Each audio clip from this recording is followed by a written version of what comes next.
O gen I ffrind estalwm o'r enw Elfed Tŷ Coch. Rwan oedd Elfed, siwsyd neu gilydd, di manegio gael gafal ar fodan, wel, sleifar di'r gair swn i'n wsio. A di treu ora glas am fisodd i cael mynd ar dret efo hon, ond ar ôl dipyn o waith calad, dyma fo'n llwyddo. Felly penderfynu mynd â hi ryw bar trendi newydd yn Abersoch am bryd o fwyd.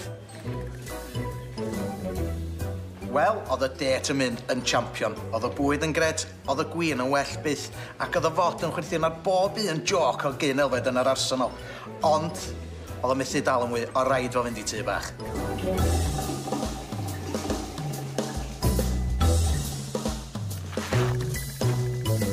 Wel, oedd y det yn mynd yn champion. Elfed firing on all cylinders. Sa'i di methu bod yn well iddo fo o bob dim ar blad fel bethau. Ond pwy oedd i fewn i'r tŷ bach oedd hwnna? Ond David Beckham. Wel, meddwl oedd ei hun.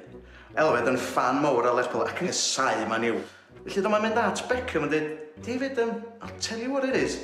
I'm out with a birdsie and I'm trying to impress her. Everything's going well, but if she thought me and you were friends, I mean, bingo would be the word I'd use, David. So if you could come over to the table later on, David, and just say, all right, Elfed, long time no see, kind of a thing. No problem at all, David, no problem at all. Anyway, ffwr Elfed yn dol i'r mission fel bethau. Ie, ti'n meddwl? Chwarae teg i'r Beckham i gadw o ddati air am i ddod o draw at y bwr i weld Elfed. A deud, hello, Elfed, long time no see, haven't seen you in years, mate, lovely to see you. A dyna pam gododd Elfed i ben a syllu arno'n sy'n a deud, not now, David, I'm busy, go away.